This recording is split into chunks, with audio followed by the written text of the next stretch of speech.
Olá, tudo bem? A paz do Senhor, a todos os amantes da escola dominical, os professores, alunos, comentaristas, todos aqueles que direto ou indiretamente está aí ligado à escola dominical. Aqui quem vos fala é o evangelista Adriano, fazendo aí um pequeno comentário na lição desta semana, que é a lição de número 11, que é: a igreja primitiva foi uma geração movida pela oração. Lição de número 11, que será dada agora dia 11 de março, dia 12 de março, de 2017. Nós, no nosso comentário panorâmico aqui, iremos permear só pelos objetivos. Através dos objetivos nós vamos comentar os pontos. Será realmente um comentário panorâmico, porque o nosso objetivo não é trazer aqui uma gama de conhecimento, até porque não temos tempo para isso, os vídeos são curtos, e essa gama de conhecimento a gente pega na escola dominical, através da nossa pesquisa na revista durante a semana, ouvindo um, ouvindo o outro. A gente vai fazendo uma gama, juntando uma gama de informação, estudando afinco a lição. Aí sim nós conseguimos ter uma noção boa do que a revista está querendo passar para nós. Não esquecendo que de necessidade você está pegando cada lição dessa e aplicando na sua vida, porque como diz aqui o nosso comentarista, é aprendendo com as gerações passadas. E o nosso primeiro objetivo fala a respeito de ensinar que a oração era uma prática comum das gerações apostólicas. A primeira pergunta que eu faço então: por que a oração ela era uma prática comum na geração apostólica? E lendo os pontos aqui sobre este assunto, nós já conseguimos ter o primeiro ponto como resposta, porque eles tinham a Jesus como um modelo extremo de oração. Você vai ver aqui que o comentarista diz que o Senhor Jesus Cristo ele sempre mantinha diante dos seus discípulos o hábito de orar. Acompanhando o tópico, você vai ver que Jesus ele passava a noite toda em oração. Me lembro bem que quando foi para ele escolher os seus discípulos, antes dele escolher os seus discípulos que se transformariam em seus apóstolos, ele passou a noite todinha no monte orando. Na manhã seguinte desceu dali e foi buscar então os seus discípulos. E a geração apostólica aprendeu isso. Me lembro muito bem em Atos capítulo 3 que Pedro e João, quando eles estavam passando por aquela porta formosa que aquele moço lhe pediu uma esmola, ele disse para ele: nós não temos ouro, nós não temos prata, mas o que temos damos. Levanta-te em nome de Jesus. E com quem ele aprendeu isso? Com Jesus. Você vai ver aqui no comentário mais abaixo que diz que, curiosamente, a maioria dos milagres realizados por Jesus Cristo acontecia apenas com o poder da palavra. Com o discípulo foi diferente. Você acabou de ver um exemplo que eu dei da porta formosa. Eles só lançaram a palavra e aquele homem saltou dos seus atelhos e começou a andar. Então, o primeiro ponto que eu vejo aqui é porque eles eram uma geração de oração, porque aprenderam com o mestre, com um exemplo supremo que é Jesus. Segundo, é que essa geração sabia dobrar os seus joelhos. E aqui uma coisa muito importante, e que a gente vai dar só uma pincelada, mas você pode pegar a Bíblia e pesquisar, porque alguém acha que eu devo orar de joelho. Orar de joelho é o essencial, porque você orando de joelho, você está mostrando para Deus que você está totalmente dependente, totalmente submisso a Ele. Mas existem orações na Bíblia em que pessoas oraram de pé, em que pessoas oraram deitada, em que pessoas oraram sentada. Está entendendo? Existem orações, mas a posição mais colocada na Bíblia para a gente fazer isso é realmente a oração de joelho. Então essa geração apostólica aprendeu a dobrar o joelho diante do Senhor. Outra questão aqui é porque a oração era uma prática indispensável àquela geração. Por isso que eles eram a geração que praticava a oração, porque eles aprenderam que essa prática era indispensável para ele. E nós estamos vivendo exatamente uma geração que a cada dia mais ocupa o seu tempo com tantas coisas e nada de orar. WhatsApp, Facebook, YouTube e tantas redes sociais que tem por aí, que as pessoas passam horas e mais horas nessas redes sociais e só não tem tempo para orar. E nós temos que influenciar a nossa oração e mostrar para eles a importância da oração. Uma outra coisa importante aqui é que essa geração ela persistia na oração. O que é persistir na oração? É pedir de novo, continuar pedindo, enquanto não receber, está ali persistindo. E quando receber, continuar em oração, agradecendo, porque a vida cristã é como Jesus disse em João 3:16-33, no mundo tereis aflição. Então, é vencendo uma luta, parecendo outra, vencendo uma luta, parecendo a outra. Você vence um abravio, aí aparece um gigante. Você vence um gigante, aí parece uma cidade fortificada, um muro muito extenso que você precisa de vencer. Você vence esse muro, aí tem toda uma cidade para você conquistar. Você conquista essa cidade, aí tem toda uma outra situação para você trabalhar. E assim vai girando a vida do crente. E isso é bênção, irmão. Porque a Bíblia nos ensina que a aflição, a tribulação, a luta, ela é uma promotora de bênção de Deus nas nossas vidas. Ela aparece na nossa vida que é para fazer de nós pessoas melhores, crentes mais compromissadas. A cada luta que eu passo e venço, eu vou criando uma experiência nova com Deus. E é onde você vai ver no próximo ponto aqui sobre os efeitos da oração.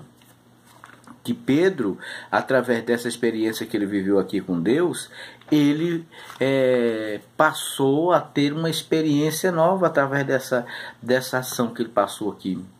Aí é onde entra o segundo ponto, onde a gente tem que mostrar os efeitos poderosos de uma oração eficaz. Não é de qualquer oração, veja que o comentarista coloca muito bem, de uma oração eficaz. Os efeitos de uma oração eficaz. Enquanto Herodes tentava alcançar prestígio entre os judeus e destruir os cristãos e líderes pela opressão, a igreja agia de outra forma, através da oração. Pedro estava preso e marcado para morrer. Humanamente não havia saída. Então a arma foi acionar o alvo.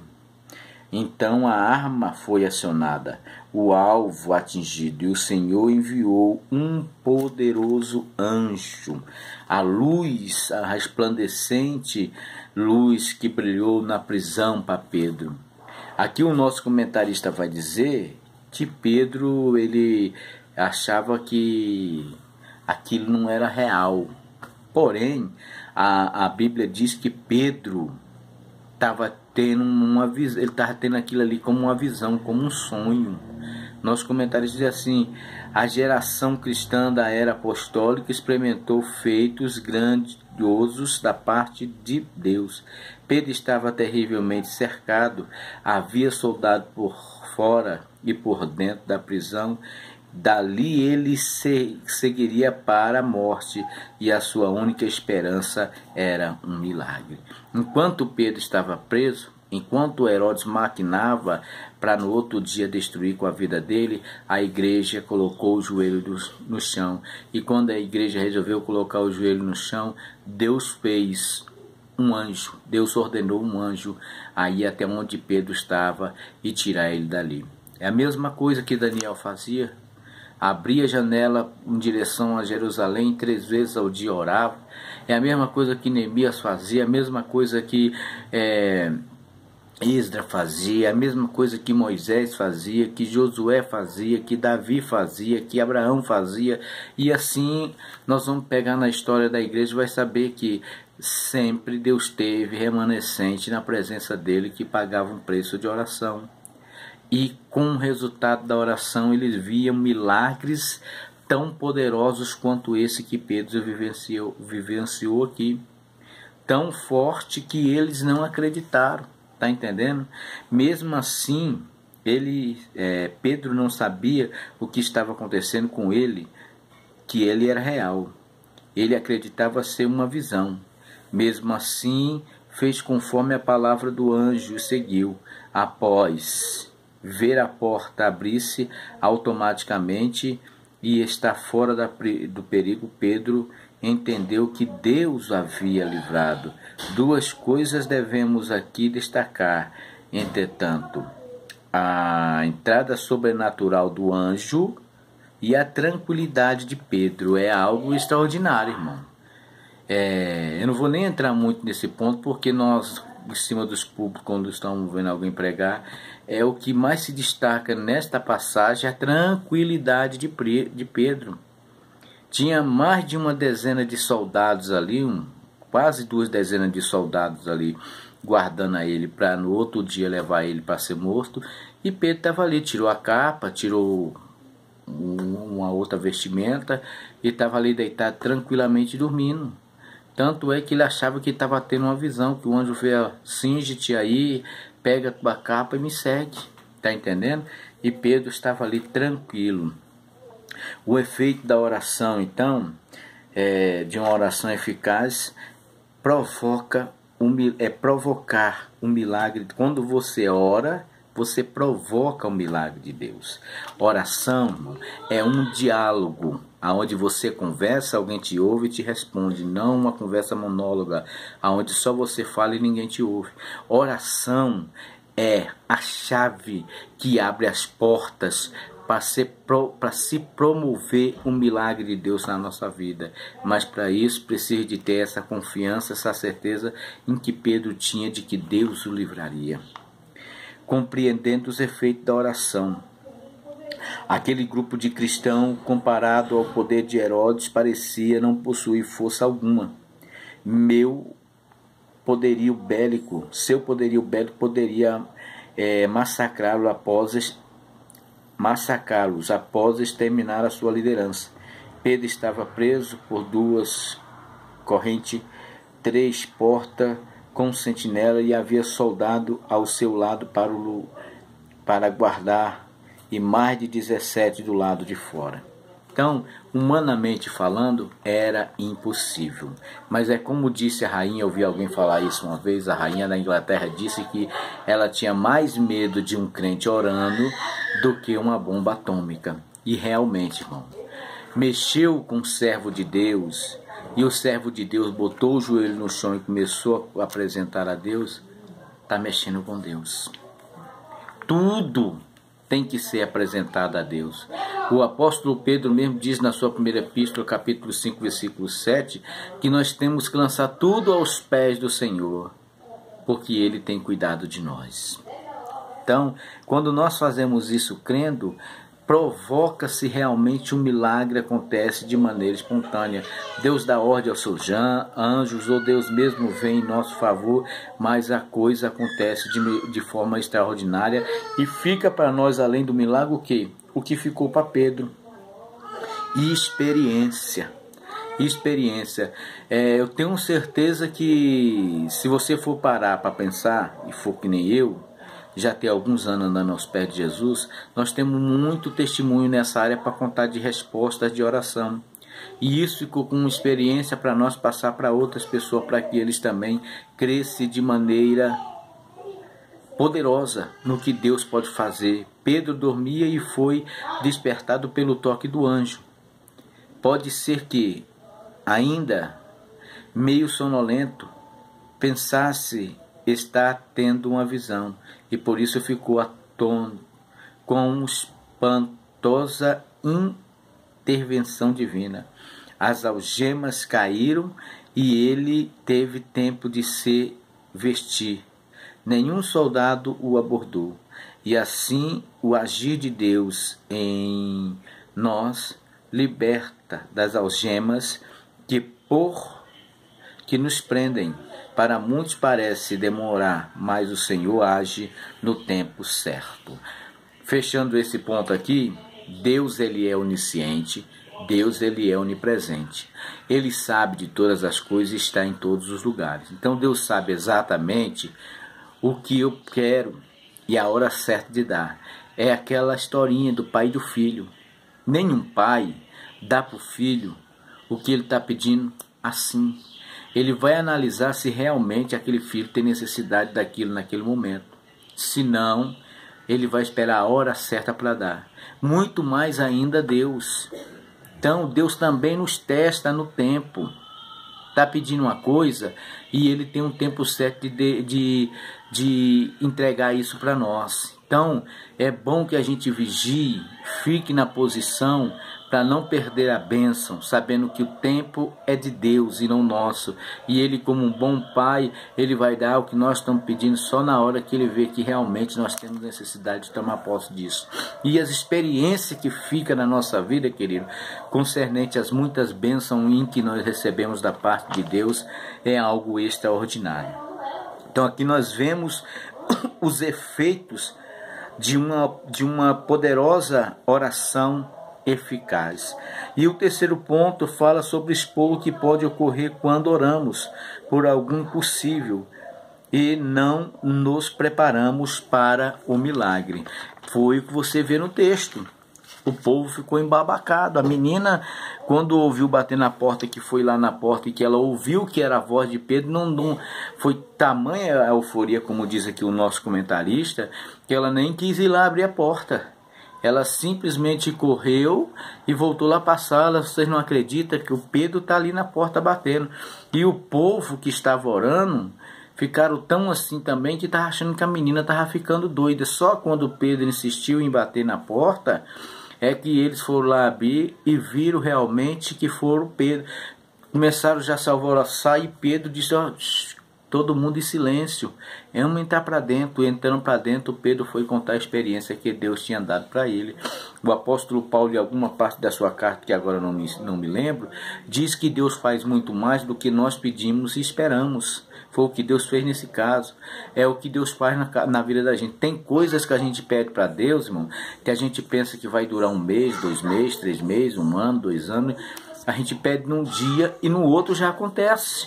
Não acredito, cara, eu falei com Deus isso ontem, já aconteceu.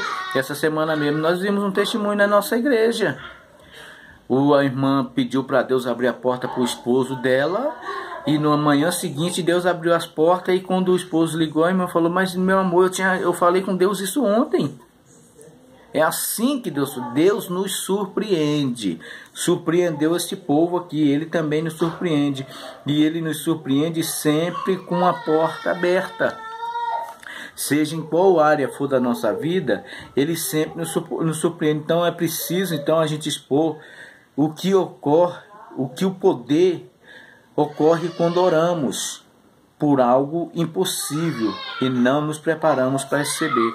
Em outras palavras, nós precisamos estar sempre preparados, querido, para tomar posse das bênçãos do Senhor. Quando a resposta está às portas, nós precisamos estar sempre de posse disso, estar preparado para louvar e adorar o nome do Senhor Jesus Cristo. Amém? A nossa conclusão aqui, para concluir, diz assim: o Senhor não estacionou em sua arte de fazer milagre. Ele ainda é o mesmo, conforme Hebreus 13:8. Talvez o que falte para a nossa geração seja cultivar este hábito de ficar a sós e permitir que o Senhor intervenha de forma total em nossa vida. E a administração do reino de Deus sempre começa de joelho. A administração do reino de Deus sempre começa de joelho. Então, meu querido, tudo que você for fazer para Deus,